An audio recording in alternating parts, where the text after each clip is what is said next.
Square to square tri hop. Give me the tour rep. If you're walking up to Justin going, I got a new putter, what are you telling Justin about the tri hop? We took the construction of our tri-hop putters, which I thought was one of our best lines and one of the cool technology stories, shifting the weight forward behind the face, moving the CG, creating a really stable environment. So we took that construction. So it's three different pieces. We use tungsten, we use steel, we use aluminum. We combine those to move the CG forward, basically to get less onset. So to put it into a more conventional spot where guys have access to use the zero torque style of putter, and in this category to use that without having to alter their setup or feel like they have a ton of forward press or use a specific grip to get into that setup.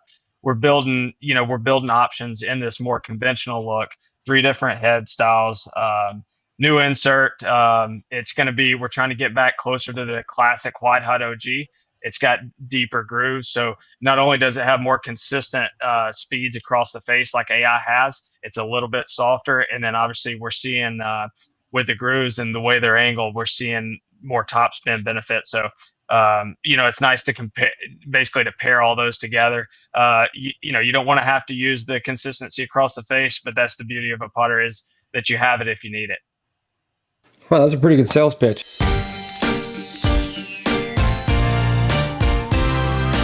I have a weird kind of fun show. I've never done this before. We have a PGA Tour and like quiet gearhead, Justin Lower, and then a dear friend of mine, my old coworker from Odyssey Golf, PGA Tour rep for Odyssey Golf, Cody, Hale. Boys, welcome to the show. Thank you. Excited. Thanks, Johnny. It's going to be a little tricky because there's, what did I say? Lower? It's Justin Lauer. Lauer. Yeah. Lauer. Well, you know what? Justin Lauer. We'll edit that in. Well, that's good because I've been calling you Justin Lower literally since I met you. So it no happens disrespect. Every first tee shot, so don't worry about it. Well, people call me Johnny Wunder sometimes too, so it happens. Okay, so we're gonna talk. We have some Odyssey product to talk about that's coming out this week. We're gonna get into that with Cody, but let's just start with you two. Like, how much do you guys interact? Do you guys know each other? Do you guys talk a lot out on tour? Like, walk me through your guys' relationship just to get going. And Justin, I'll let you take it. I'll let you start it off. Okay. Yeah, I see Cody every now and then. I'm always kind of on the putting green, and if I get a little bored, I tend to go look at other putters and just try to see what's out there. And I love putters. I don't know what it is about them, but there's more than one way to get it in the hole, and I think it's kind of nice to kind of change up what you're looking at from time to time, whether it's the make of the putter, the model of the putter, or the sight line of the putter, anything like that. And Cody usually has something for me to try, which is always fun. And Yeah.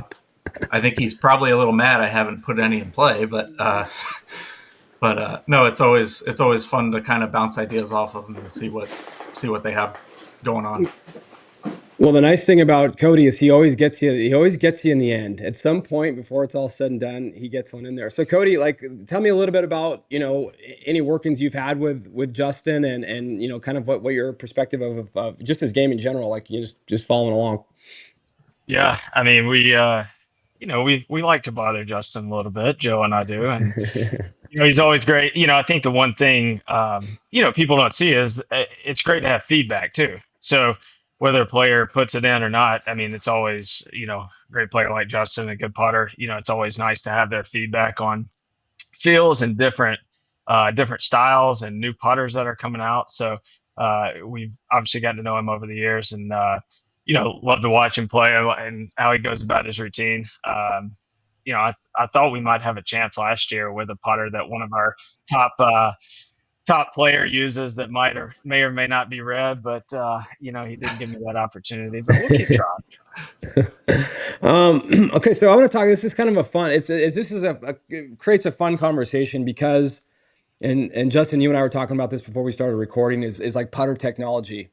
Right? Like, where it's going and where the trends are going. So, Odyssey now has their new square to squares coming out this week, some new models, some red models, they're going to be all over social media and all over the media. And, but that's the new trend. It's we'll call it zero torque, low torque, whatever you want to call it. Everybody's got a different definition for it, but Cody, I'm going to start with you. You're sort of familiar with like the center shafted space coming from Seymour and a little bit of your past, but like, just as a tour rep and seeing technology progress the way that it has, I mean, where's your head at on all this stuff? Is it too much, too little? Is that like, where do you sit? I mean, it's obviously created its own category now, and coming from a center shaft, primary center shaft company, we talked a lot about it, but this is, a little bit different. I mean, you have the putter space has become more competitive over the last year or two, and so obviously with the introduction and increased usage of zero torque, or however you want to, we call it square to square putters. So I think there's a lot of benefits for some players. It may not, it's not for everybody, clearly. But there are a lot of players who would benefit from a model like this. So, we've introduced some models over the last year or so in the square to square category, and with the idea that we would continue to push this forward as we see, obviously there's a market for it, and a lot of, just regular consumers could benefit from this technology. Right. And then this week they're coming out with their Odyssey, square to square tri hot, which is, tri Yep. hot did really well when it was just, normal before it was all the square to square. So, Justin, how much experience have you delved into this world at all with like the Odysseys or the labs, or basically every company has one now? Have you screwed around with that a little bit? Have you talk to me a little bit about that? All the time. My collection of putters, continues to grow, and I just, I try the new technology, and I try the labs, the Odysseys, the whatever you want to call it, whoever makes them, and whether it's just more of a center balanced mallet putter, or a zero torque, low torque, square to square type of putter. I've tried them. I love the idea of them. I do. So do I. Yeah. I like the idea of them, makes so much sense, just to return the club face as square as possible coming through. I do think it takes a little aspect of feel away, which is something that I think is really big for putting, especially for me. So I tend to always end up back with a blade, plumber's neck, Anser style, Newport style, whatever you want to call it, type of putter. And this is where these conversations get fun, because you need to be, and it's not a lack of performance, or it's not these putters don't work thing. It's, and Cody, I'm going to let you kind of run on this one, but this is why putter fitting is so important. The lower torque putters, in my experience, working or talking to any tour players, some people love them. Like, you have your absolute instant adopters that think they're the greatest thing since sliced bread, and then you have your field players, which I would call you, Justin, a pure field player, that tend to wrestle with them a little bit. People that like to see a toe kind of release and kind of do what it's supposed to do. Some of the comments that I've heard back is that those low torque putters kind of fight you a little bit. You're having to work hard to kind of make the stroke that you want. So Cody, I'm going to ask you, fitting players into these lower torque putters, what are the benefits that you see, and then what are the challenges that you see? Obviously it's player specific, but just in a broad sense.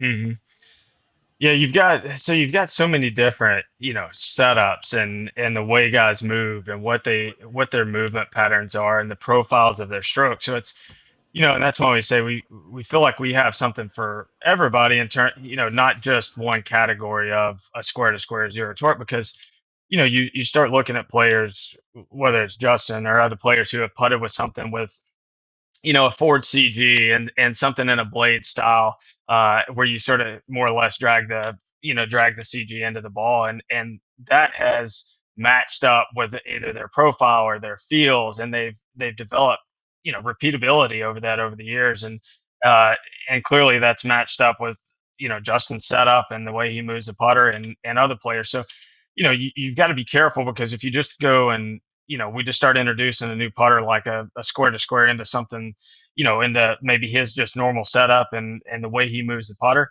it may not balance to the stroke. So he's constantly fighting the resistance or lack of resistance to that. So it equates to, could equate to, start line inefficiencies or speed control because you just don't have that face awareness.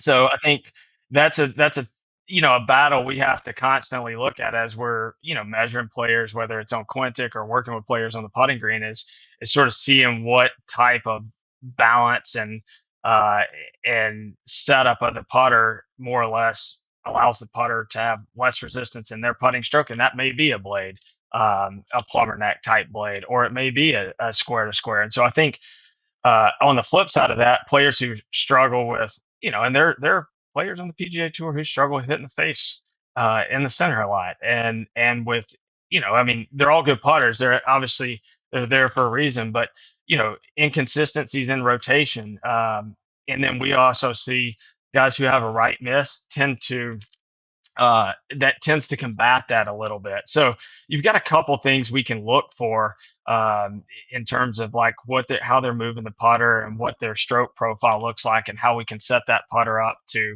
produce a better start line, and better speed control and hit in the center of the face. Is it fair to say that, because I've said this for a while since these things started hitting me, even when we brought square to square when I was still at Callaway, I've always said like these putters specifically, you need to get fit into them. Like a fitter needs to say, okay, after everything we've tried, this is where you need to go. And I've always been kind of believer that they are really, really good putters if you're struggling. If you're struggling and you need to get back to stasis, the lower torque putters are like, kind of plug and play to kind of fix you that to create face awareness. Because I feel like when you start struggling, it's the face that you lose. But I've yet to see those putters make a good putter Ben Crenshaw, right? Like I've Mm-hmm. never seen that jump, but I've seen people that are struggling go into these things and really, really turn themselves into pretty good putters when they didn't have it before. So Justin, like of the models that you've tried, and it's okay, this is a brand agnostic show, but of the models that you tried, like what ones were close? Like was there an Odyssey model or a lab model that kind of caught your eye? I've tried every lab model. The newest one with the kind of neck on it. Yeah. I'm not sure what it's called. The Oz neck or Oz hosel, something like that. Yeah. That one was close, but it's still like I don't know what it is about those putters. Like theoretically, it makes, like I said earlier, it makes so much sense. But I feel like it almost turns you into a robot. Like if you're not like like if you're not aimed perfectly, or if you're not like if something's off, like it's going to go exactly where you want it to go, but it may not be. I don't know. It may not be correct, if that makes sense. I'm having a hard time. I'm having a hard time explaining it, but I've tried some of the Odyssey ones too, and I mean they're like I said, they make sense. All of them do. Even the new TaylorMade ones, all of them. And like I think if you really struggle keeping the club face square, or if you just want to get the club face back to zero at impact or somewhat close to zero at impact, I think it's perfect for you. I think they could help the everyday golfer for sure. Yeah, it's strictly a feel thing for me, and it just I always end up back with something more traditional.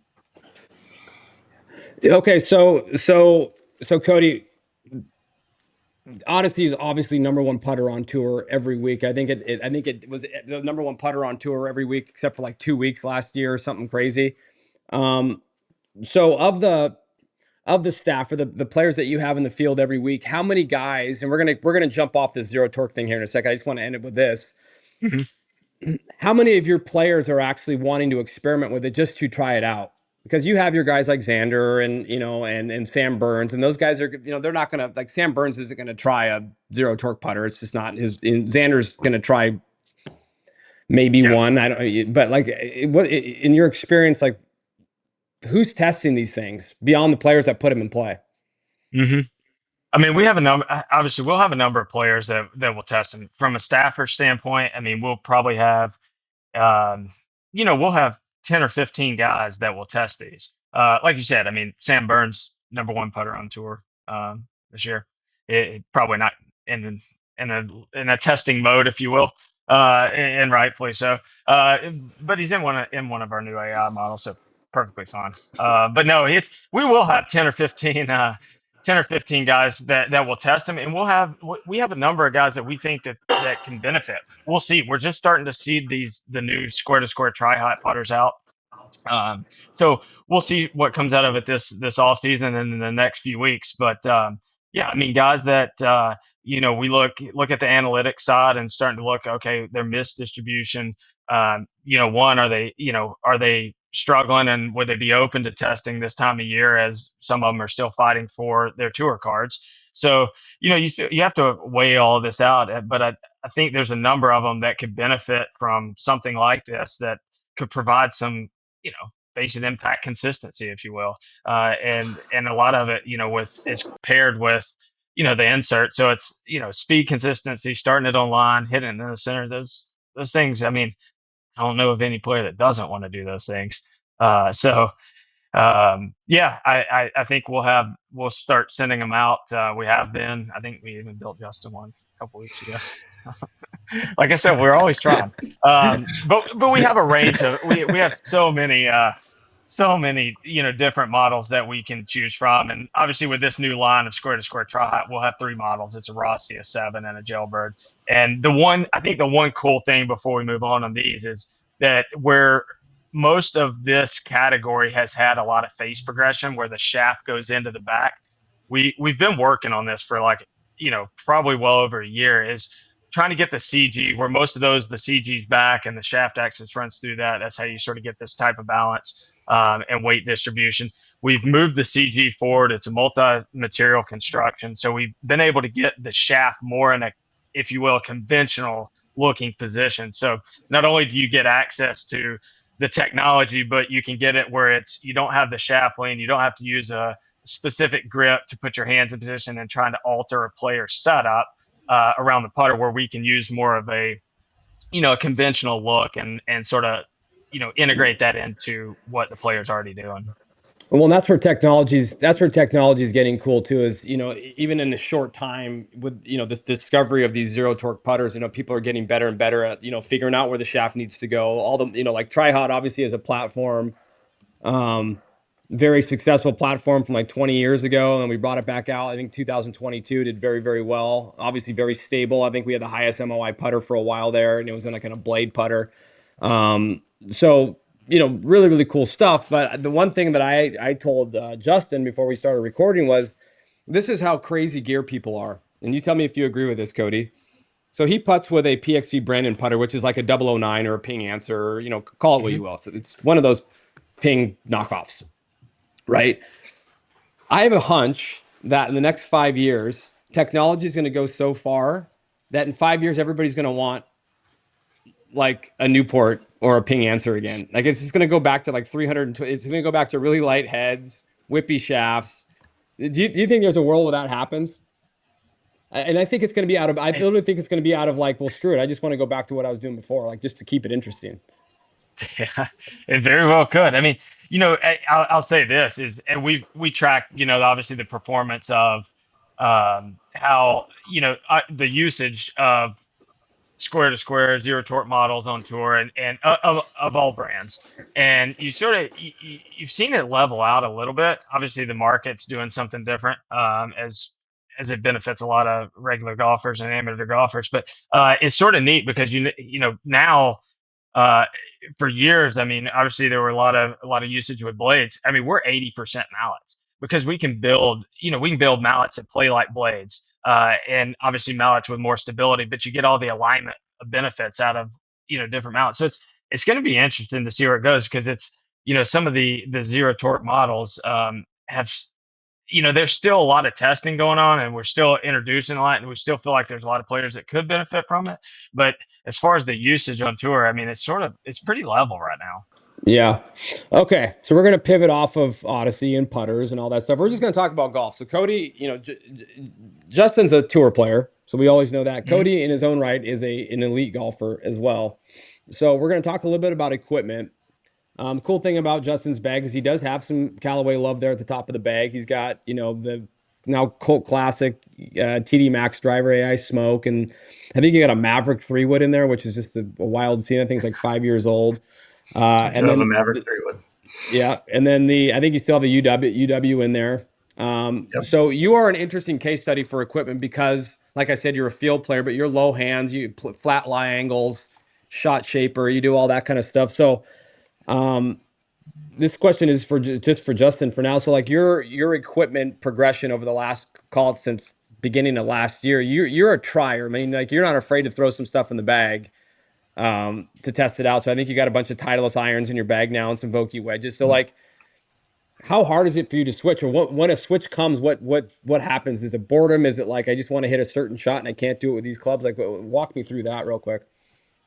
It could be anything. It could be how I'm feeling that day. It could be how I'm feeling that week. I like this year.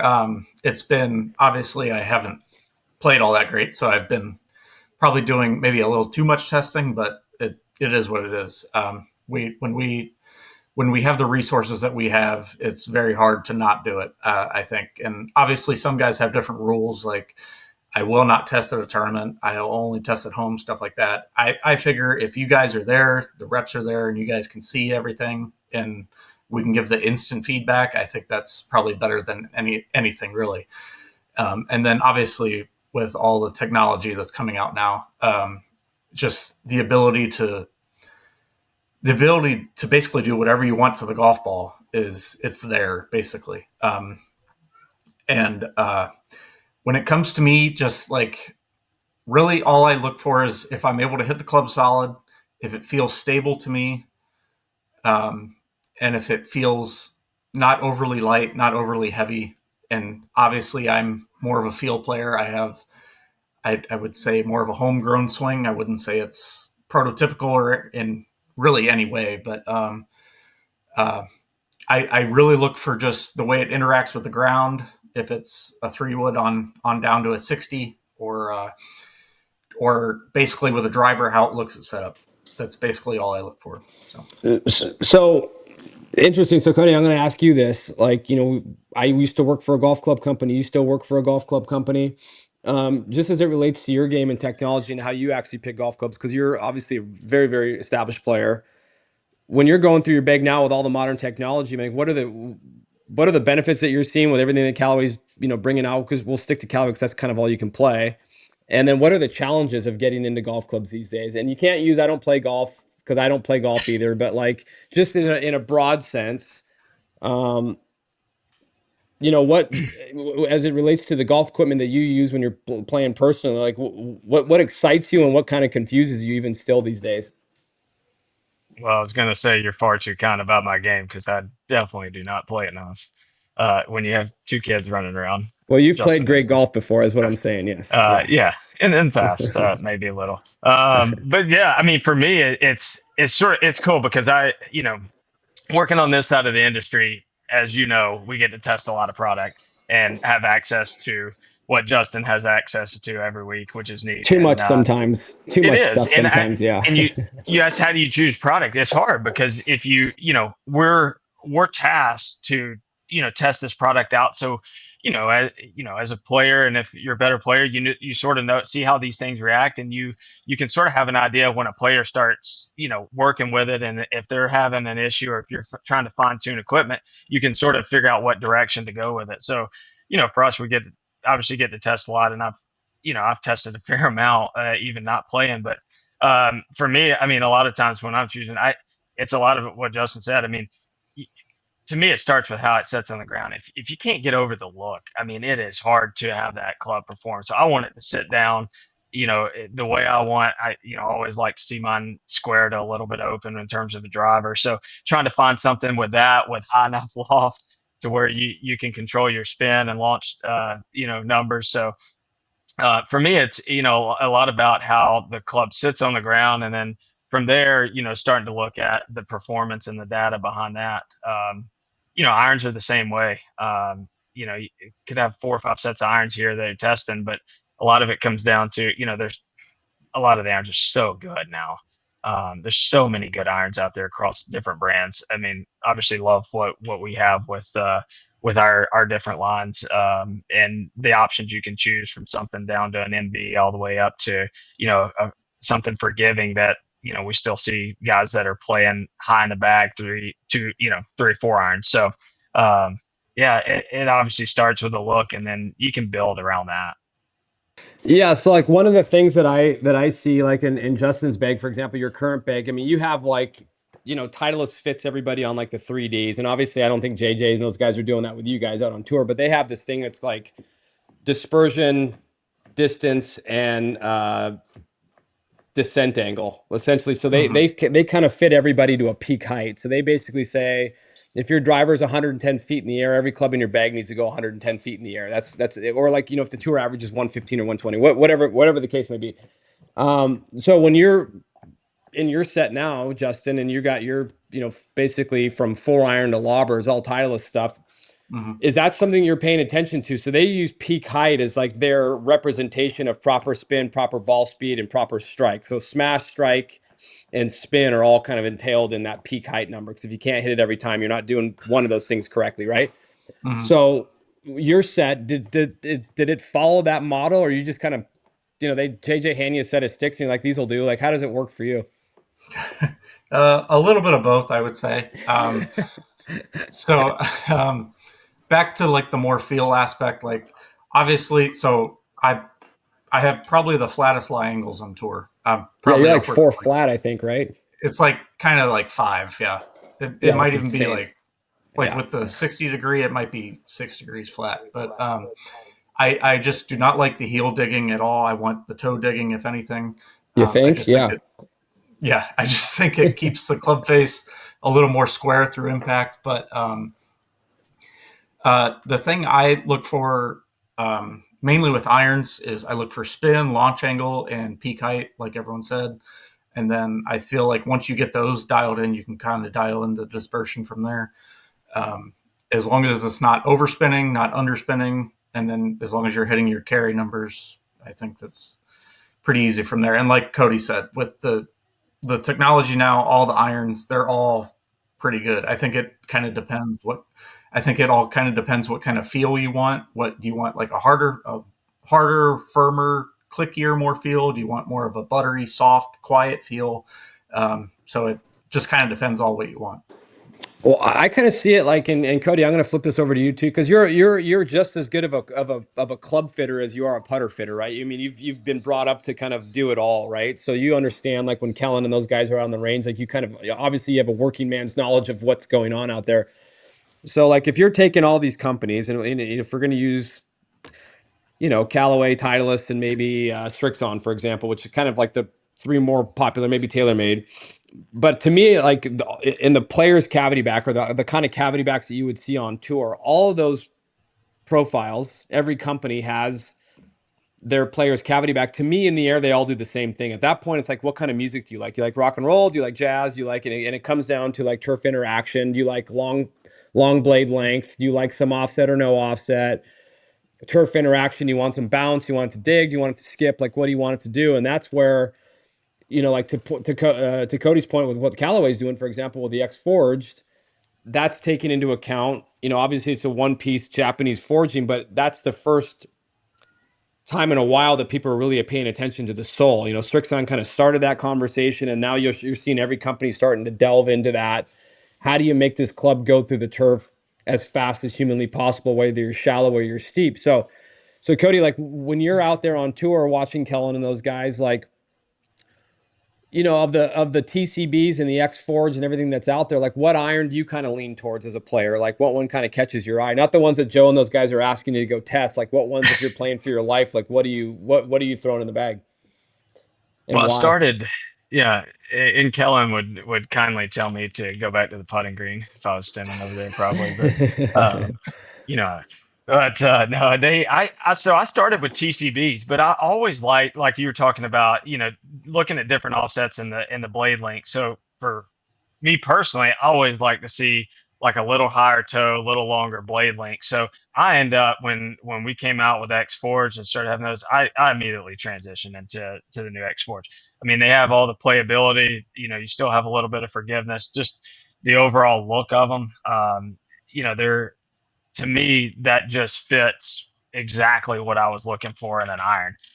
So love the TCB. We obviously have a lot of usage on tour out of that. It's a little bit more rounded than what I've typically liked to see. And so I don't know if it's just me personally and the way it looks on the ground, and just seeing that that longer length gives me a little bit more confidence in the iron, but it does everything I want it to. And like Justin said, you got to start then looking at the numbers and peak height and spin rate and carry distance. I mean, if you're gonna play good golf, you got to know how far your irons are going. Justin, did you have any? I recall there was a time that you had. I think you messed around with TCBs for a little while, didn't you? Did you ever have any of those in your bag, or was it mostly No, just was it mostly just Callaway Woods that you would that you would kind of lean on? I don't know if you ever played it in the irons. I don't remember. no, mostly just the woods. I did try. There was a. I could not tell you the name of it, but there was a 4-iron that was kind of built to get a little higher. It had very little offset, which is something I was really looking for, because it Apex seemed like Pro. all the ones. It probably was, yeah. Okay. But it was. I mean, it was amazing. But it almost kind of went the other way for me. It almost had too little offset to where all I was doing was hitting just fan cuts everywhere, and I was like, okay, I can't really do anything with that. But yeah, I really just kind of stuck with. I love the Callaway Woods. I think they're amazing. I love that they still make non-adjustable ones, actually glued-in ones, and you can actually bend the lie angles flat on those. Back what Cody said, where you can actually see the club look on the ground the way you want it to. That's huge for me. So yeah, they got. I'm not going to tell you what it is, but the driver, the one they got coming out next year is. It's a fun story. That's a fun story. Yeah, it's a fun story. Okay, so I've kind of done this. I had Eric Van Rooyen on the show, and I've had Charlie Howell on the show, and I try to get as many tour players on as possible. But one of the questions I will always ask them is like, if you had to build your childhood dream bag, like if we're sitting here, we're like, going to go play a round of golf at Augusta, and you got to build your ultimate bag with no company affiliation. So Cody, you're gonna have to take off your Chip Brewer hat off for a second. If you're going to go build a bag and you're going to play your dream round with your dream foursome, I'm going to start with you, Cody. I'm going to put you on the spot. Oh boy. Driver through lobber through putter. What is it? I know what mine is, but what's yours? So all the way through the bag. Yeah. All right. Well, right now it's triple diamond max driver. That'd be Smoker elite. So it's elite. The smoke I drove, I actually did get to play a little bit last year, but the smoke was so good. So I just basically transitioned that. I've driven it the best probably, even when I was trying to play after college. Just trying to play. I probably drive it better now than I did then. So that's not coming out of my bag. So I've got to go triple diamond, max elite. Probably still stay. I'm probably running through the bag with the elite triple diamond 15 degree UW, older UW. I'm playing the older model 19 the degree. OG. Can I say something really quick? It's the best club ever, dude. There's two things that Callaway made in my tenure when I was there that they never should have touched. Literally never should have touched. One of them, they just kind of rebadged it, maybe shifted it. TCBs and the OG UW. They could have run that back for 15 years in a row and not had to change it, and nobody would have said boo. If they would have just kept launching Apex UW as it was when it came out, that club, and Cody, this is before your time at Callaway, but I remember the first time that we brought that out. I think Akshay was the first on our staff to test it. It was at the U.S. Open. This is a kind of a fun story real quick. And Cody, I'll let you finish. But like Akshay went there and he wasn't supposed to hit it, but somebody brought it out to him to check it out, and he hit it. And this is like Sunday before Torrey U.S. Open. So he hit it and he started hitting all these shots with it. He just turned into an absolute craftsman with this thing. So he took it out on Monday and he played a practice round with Phil. And I was walking with him. So they get to like the 6th or 7th tee. I forget what hole was. A longer par 3, and it's playing into the wind. It was a little cold that morning. And Akshay gets up there and hits this little chippy UW, straight up in the air, lands like a pillow, about 6 feet from the flag, and Phil's kind of looking at him like, what the hell was that? Like, what was that club? And he walks over and he kind of pulls it. I have a picture of it. He pulls it out of Akshay's hands. He looks at it. He's like, I've never seen this before. And Akshay's like, oh yeah, they had it at ECPC yesterday. And you could tell Phil was like, well, wait a second. Whoa, whoa, whoa, whoa, whoa. I'm the left-hander here. Like, kid. Like, no, no, no, no, no, no.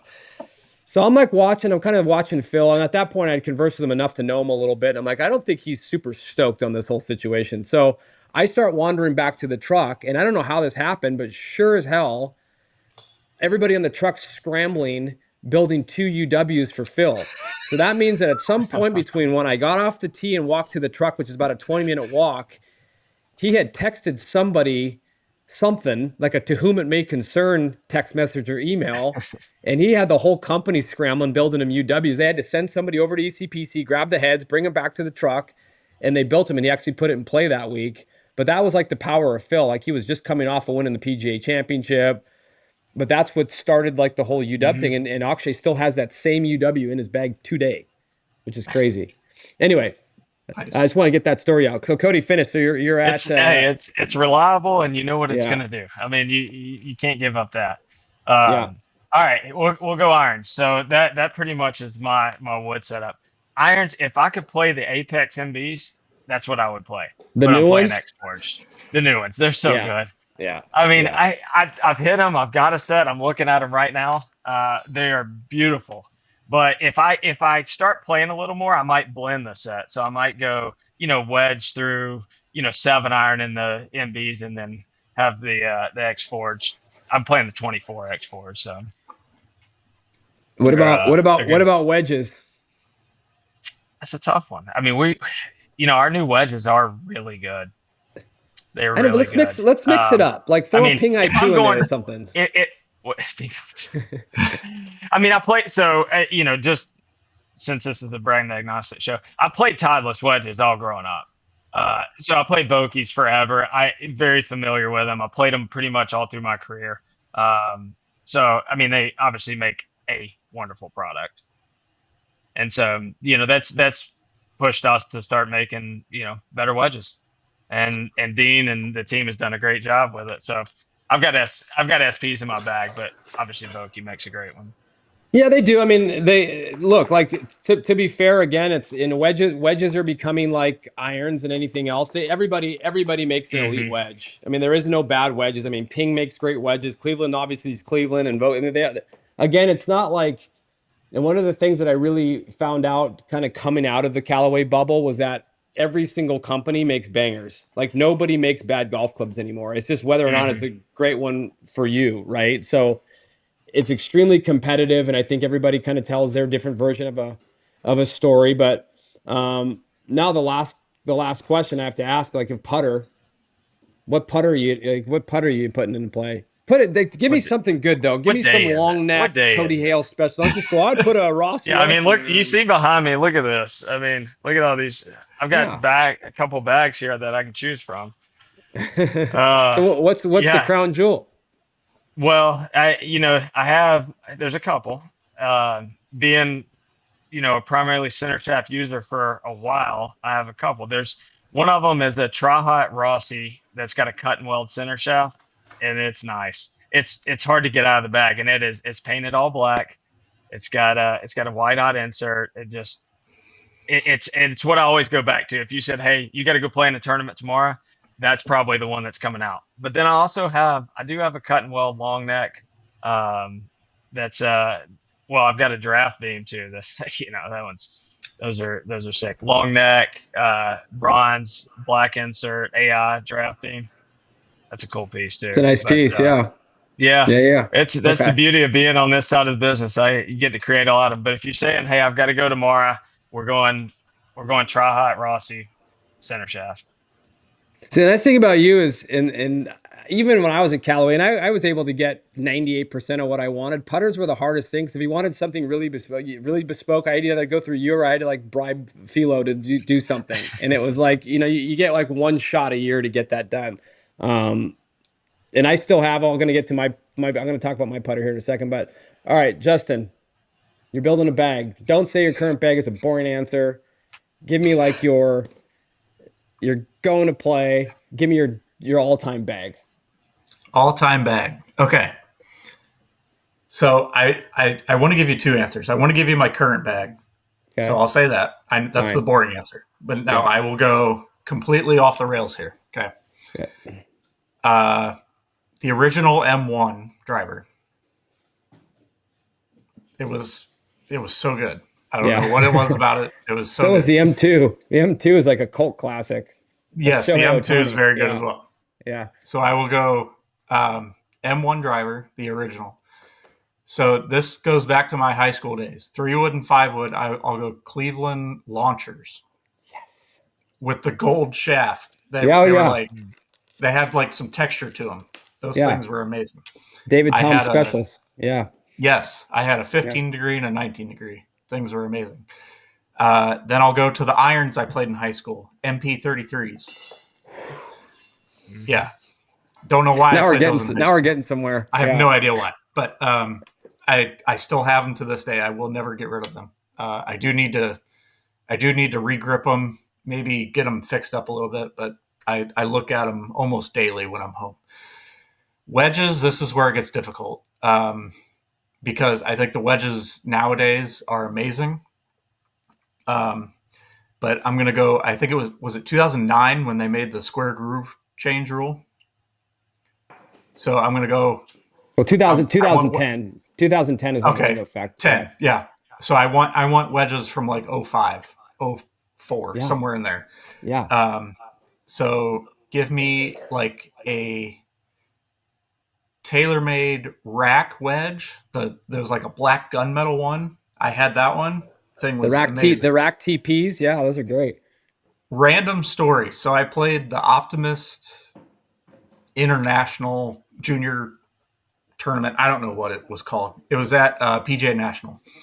And TaylorMade was out there. And I started hitting this wedge. And I was like, I don't want to give this thing back. And they're like, well, you have to give it back. And I'm like, I want to put this thing in play like right away. I gave them back my Vokey wedge that I had and kept that wedge. I just kind of went and snuck it in the bag, and then I left quickly and went to the putting green. Right. Left the range quickly. So I basically stole it without stealing it. So I'm not admitting to anything there, but no, it's fine. It's fine. This is you have this show obviously it grants you a good level of immunity for anything that you've done, so you're fine. Yes, and then I'll just take. I've been a Vokey guy forever. I'll take like one of the original SMs, 60 degrees, low bounce. And then putter wise, if I just woke up and had to putt, I have a Rife Aruba that I bought for $50 in a place in Augusta, Georgia. I'll probably never get rid of. That one is probably it. So, have you ever let me ask you a question as a tour player. Have you ever wandered into a shop and bought equipment and put it out on tour? Like, I do it all the time. Do you really? I go to golf stores and the first place I go is the used section just to see if there's a relic there or something there that's maybe someone turned in that could play maybe a little bit, just like, or maybe it got lost in a tour pro's divorce or something, and the wife turned it into the golf course. Who knows? Who knows? Yeah. Yeah. But no, I've definitely done it with a putter. That Rife putter that I have, I bought it for $50 in a place in Augusta, Georgia. And, but yeah, I've done it before. Yeah. So you're a degenerate, like you're a true, like you're a gearhead degenerate.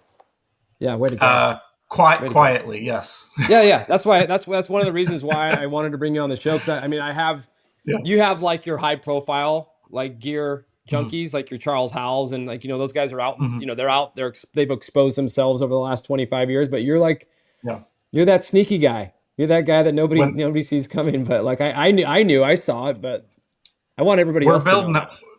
We're building a house right now. And when I get my golf set up, I will do a quick recap video of everything I have. So Interesting. So mine's easy. Like I would go because I'm 100 years older than you guys are. So for me, like I go back to like the late 90s. So I go 975D, 973 wood. I would throw the Apex UW in there as like my 5 wood or my utility wood. Uh, long irons would be Ping I2 coppers. And then six through pitching wedge would be 962Bs. Then I'd have a 54-degree gunmetal 588, and then the 260-12 Vokey, which is like probably before your time. You guys were probably like 10 I years old when know. that I thing came remember out. those. Oh, that was the greatest Golfsmith mob wedge. magazine.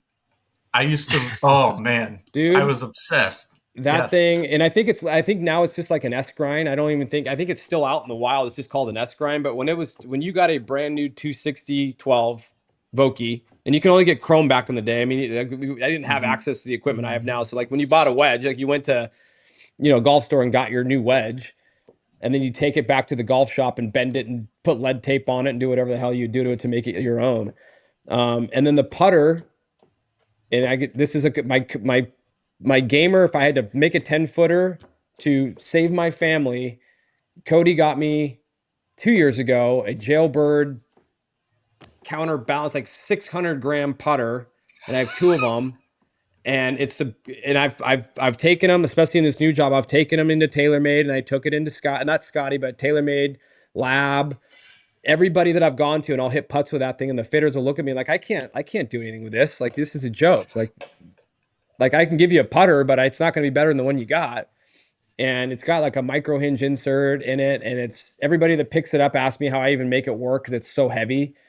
But I literally call it my Cody Hale putter, and that's my putter. And that's You had two and you lost one of them. Huh? Well, yeah. Here's another fun story. So I had the OG one that I got, and I got it from Philo. Like it wasn't something I got off the truck. But I was gonna put a new shaft in it for God knows what reason. I just felt like I needed a new shaft. Well, anyway, so I pull the shaft out of the head, leave it on Cody's little workstation there, and I think it was a couple weeks before it was the U.S. playoffs, Open. I think.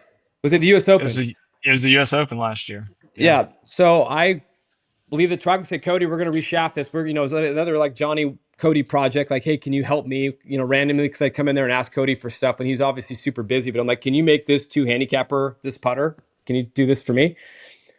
So this putter's sitting there, and I go back like on Tuesday afternoon, the putter's gone. And I go, what happened? Like, bro, where's the head? He's like, oh, sorry. Yeah, Wyndham Clark's got it now. He's like, I didn't have any more of those heads. And it just so happens yours is sitting there. And I'm like, what do you mean Wyndham Clark has? He's like, yeah, he built it up, and now Wyndham Clark's got your putter. Sorry, I'll build you a new one. And I was like, so I went out to the range, and I said, Wyndham, did you get a new putter? And he's like, yeah, I did. I'm like, well, that's mine. Just for the record, I've been putting with that thing for like 3 months. He's like, oh, well, it feels great. Thanks for the putter. And he didn't, that wasn't like, sorry, dude. Like, it was kind of like, screw you. Like, I'm taking your putter from you. Wow. And that's, I don't even know what happened to it now. Does he still putt with that thing? He's changed putters like 100 times. He has changed putters, but he putted with it for pretty much the last half of the year. Yeah, that was one of the last ones with a micro hinge insert that we had, and I needed it then. So we, it went to a good cause. Nothing's safe on nothing's safe unless you're a tour player. Okay, we're gonna end this here. So Cody, really quickly, because I know everybody's busy, everybody's got families and whatnot, but square to square try hot. So give me the brief bullet points really quick. I know they come out on Thursday. They've been on tour for a while. Give me the tour rep. If you're walking up to Justin going, I got a new putter, what are you telling Justin about the try hot? Yeah, so we've had it out we had it out at Sanderson Farms for the first week, and then last week at Bank of Utah. So we're just starting to seed them out. So yeah, I mean, it's like you said earlier, we took the construction of our try hot putters, which I thought was one of our best lines and one of the cool technology stories, shifting the weight forward behind the face, moving the CG, creating a really stable environment. So we took that construction. So it's 3 different pieces. We use tungsten, we use steel, we use aluminum. We combine those to move the CG forward to basically get less onset. So to put it into more conventional spot where guys have access to use, the zero torque style of putter, and then this category to use that without having to alter their setup or feel like they have a ton of forward press or use a specific grip to get into that setup. We're building options in this more conventional look, 3 different head styles, new insert. We're trying to get back closer to the classic White Hot OG. It's got deeper grooves. So not only does it have more consistent speeds across the face like AI has, it's a little bit softer. And then obviously we're seeing with the grooves and the way they're angled, we're seeing more topspin benefits. So, it's nice to basically to pair all those together. You don't want to have to use the consistency across the face, but that's the beauty of a putter is that you have it if you need it. Well, that's a pretty good sales pitch. Now, Justin, would you buy that putter right now? If Cody Hale rolls up on you on the putting green and gives you that pitch, you're a buyer? You're a buyer. He already gave me one. So. Yeah, well, or Joe gave me one. Someone gave me one. Yeah. Joe did. Let me ask you a question. As a tour player, between Joe and Cody, because they both have their own styles. Like Joe is like, and I say this I love Joe, but Joe's like the IRS. Joe shows up no matter whether you want him to or not. Like Joe's there. Like Joe's present. And it's out of nowhere. It's like, yeah, he's unbelievable. Like it could be us 3 talking like in a triangle, and he'll like somehow come down like in between us all. Like and it's like, hey, I'm here, and it's like, yes, how did that happen? You'd be at your like Cody's my dad's member guest. I'm waiting for him to roll up on me at my dad's member guest. Like, where'd you come from? But that's what made him like. I'm telling you what, the guy single-handedly became like he built Odyssey's putter tour program. I mean, just out of sheer will. I mean, the kid, he's unbelievable, and obviously Cody took it and has obviously done amazing with it. But Cody's style is a little bit more, hey, buddy, what's going on? What do you need? Like, just it's so much more approachable. It's so much nicer. I try not to bother him too much. Yeah. He's working out there. It takes all kinds though. Like, let's talk about that for a second, because the rep, the tour rep thing is complicated. Sometimes you need to be like Joe Toulon. You got to be assertive. You got to, with certain players, and sometimes you got to be their best friend. I mean, there's no right way or wrong way. I mean, that's one of the things that I learned being out there for 5 years was, it is horses for courses. Every player needs a specific type of rep to get, and it has nothing to do with the product. To be honest with you, what I've learned, a lot of this is just the relationship between the rep and the player. That's why you see some really close relationships, even if there's better product out there in the world for that specific player. The rep and that player relationship is very, very important. So Justin, you as a free agent, you have, you're a little bit more reliant on dealing with it on your own, so to speak. But I'll ask you really quickly before we wrap this up, like how important it isn't, when you're going to the Callaway truck, or if you're talking to reps, you kind of lean on certain reps to help you, or you just kind of like raise your hand and go, I need everything. So somebody show up and help me. Or like, how do you approach that? No, I mean, I will say the Callaway guys, and I'm not just saying this because Cody's here, but the Callaway guys are probably the most top-notch crew out there. Even Kellen, I don't know how. But, I was gonna say, wait, what? Yeah, Kellen. No, but they're all great, and they've all been super great to me. The Titleist guys have been great to me. There are certain ones that I like. Nick Geyer. Nick is one of my all-time favorites. I could talk shop with him all day. Cody, Joe, Kellen, I could talk clubs with them all day as well. And I love watching them, or I love having them watch me hit balls and have me give them feedback, and then have them give me feedback on what they can do and go from there. And what I try to do is I try to keep good relationships with everyone out there, especially with the position I'm in. And I just think it's the easiest way to do it. So. Yeah, I mean, it could go, and Cody, you know this, and I know this, I've saw it firsthand, a few times with some players. I mean, it can go, the gearhead player truck relationship can go south, where it's like every week you're in there trying something else. And then there's a couple of case studies that we've seen over the last couple of years where it's gone like, hey, dude, like, this isn't working. Like, you're coming in here and getting 15 new clubs every week. So there is something to be said for, like, I kind of love how Rombo does it, for example. Like, Rombo doesn't switch something unless it's breaking or like it's costing him money. Like, that's the only time he'll even look at a golf club, and it's going to end up being the same club he had before. It's just going to have a couple of tweaks to it. Like, he doesn't, and Xander's that way too. Like, They don't screw around with equipment that much. Burn, same thing. If you're going to take 3 Callaway players, but then there is the guys like you, Justin, for example, that do. I don't want to say you switch all the time, but you explore. You like to see what's out there, but you have seen success. I mean, you had a T3 last week. Your year's been your year. But you've played some elite golf. You've had some good seasons over the last 2 or 3 years, playing with a bunch of different stuff. So it's not like a commentary on just playing the stuff. You're a case study in somebody that changes equipment as the wind blows, and it's still seen quite a bit of success. I mean, made a shitload of money. So it's been cool. The one thing I want to ask you really quick, and it just popped into my head: Players Championship 2 years ago. Was it 2 years ago that you hit it in the water and then you hold out on your?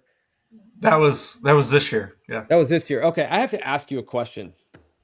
Okay. So you hit your tee shot in the water, and I think you actually hit a good shot. I think you just went over the green. If I remember correctly, right? I flagged it. You flagged it. That little wedge shot. Cody, have you seen this shot?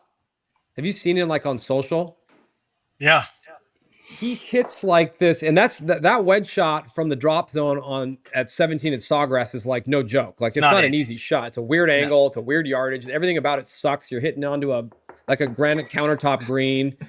Usually the wind from that angle, the wind's usually down because usually it's blowing left to right. So you're kind of like oddly down or in across the wind. He hits like this.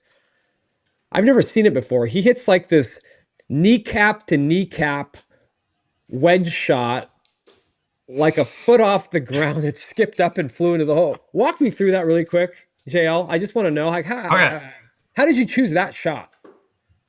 It's something I practice. I don't know why I practice it, but I think it's really great for back pins. It's just kind of like a low skipping spinner is like what I like to call it.